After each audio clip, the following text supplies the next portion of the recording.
Greetings fellow truth seekers, patriots and others. Welcome to Axis for Peace. A place where we strive to present genuine dissent and truth. A place where we take up intellectual arms against the manufactured dissent of the psyop Zeitgeist. My name is Axis. In this video we will be asking the question, is the Zeitgeist movement one that is political? Let's take a second and examine the introduction of the Zeitgeist movement's orientation presentation. The Zeitgeist movement is not a political movement. It does not recognize divisionary notions such as nations, governments, races, religions, creeds, or class. Rather, we see the world as one organism, with the human species as a singular family. Is it true, as Peter Joseph says, that the Zeitgeist movement is not a political movement? Let's look at another clip from the same video. Government and the concept of the state will eventually be outgrown entirely and replaced by an objective system of global resource management and technological organization. Government and the concept of the state will eventually be outgrown entirely and replaced by an objective system of global resource management and technological organization. Government and the concept of the state will eventually be outgrown entirely and replaced by an objective system of global resource management and technological. So the Zeitgeist movement wants to see an outgrowth of government and the concept of the state for 1. Objective global resource management. 2. Technological organization. It is a little light on the details as to how it envisages how this outgrowth will be achieved. Okay, let's work with what we got and break these down. 1. Objective global resource management. The implication of this outgrowing of the state will mean that the U.S. government as well as every other government will cease to exist. Also, by implication, the U.S. Constitution will cease to exist. In its place the world will get from the outgrowth process an objective global resource management. It does not take Einstein to work out that if every state is outgrown for this benevolent-sounding global entity, Peter Joseph is implying one world government without using the word government. How will this benevolent system secure my rights? How is that not all political?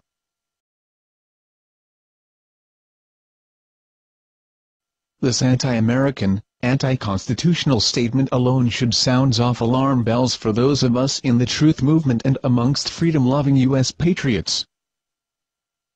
Let's now go to a clip from the Zeitgeist Addendum movie.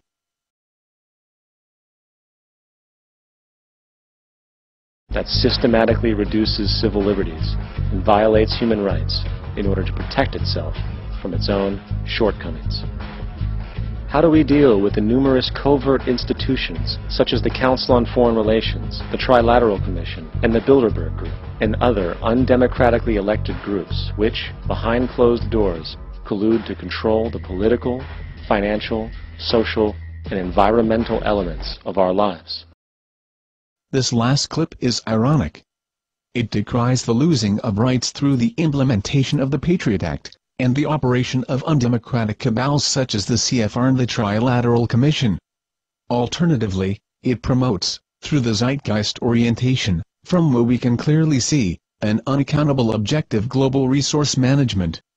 How is this any better?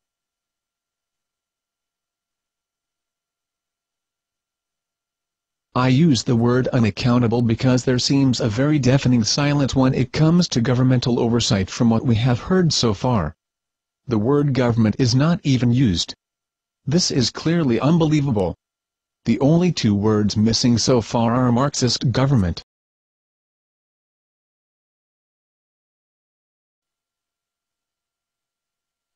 If you think this statement is too strong or misplaced, please consider that I am not alone to come to this conclusion.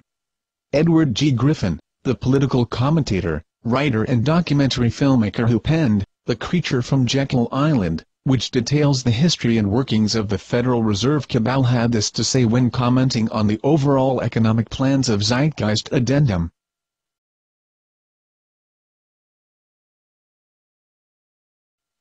I was stunned by the fact that this is pure Marxism.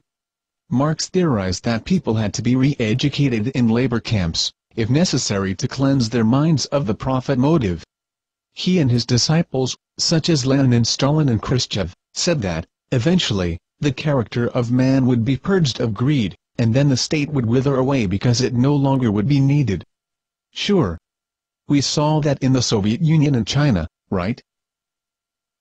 Yet this Marxist nonsense is exactly what is offered in this video program. It is communism without using the name.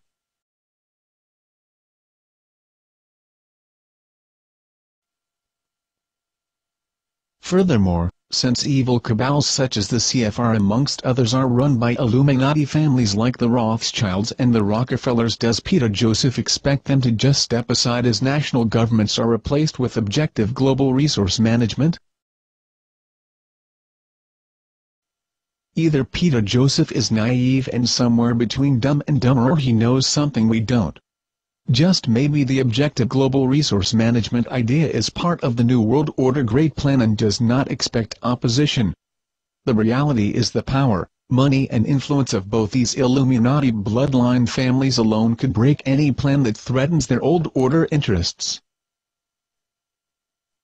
The same power, money, and influence that has worked behind the scenes to control central banking for generations, start and financed various conflicts from the Napoleonic War to present conflicts.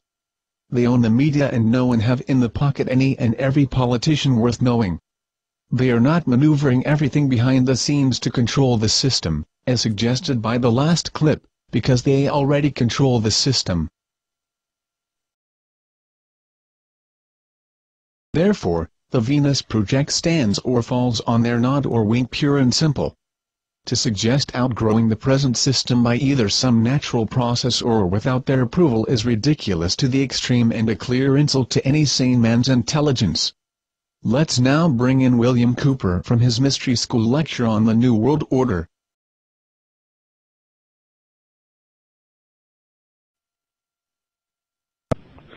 Another individual who wrote about the future was Dr. Jose Arguelles of an organization known as the Planet Art Network.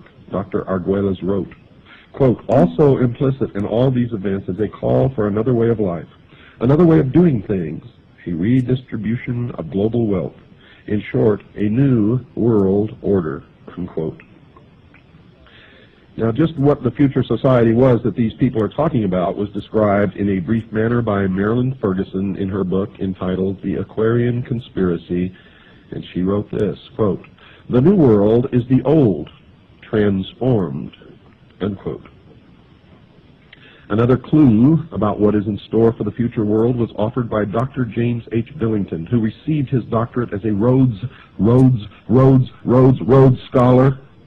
Where have you heard that before? You have a Rhodes Scholar sitting in the Oval Office right now. Received his doctorate as a Rhodes Scholar at Oxford University and has taught at Harvard and Princeton universities. He wrote this in his book entitled Fire in the Minds of Men. Quote, "This book seeks to trace the origins of a faith, perhaps the faith of our time.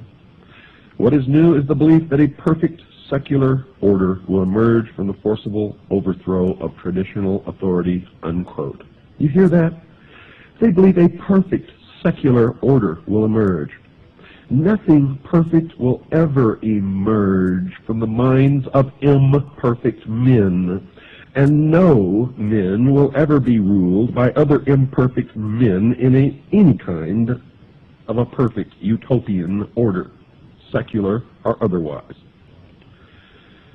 That is why we must be eternally vigilant. Eternally vigilant.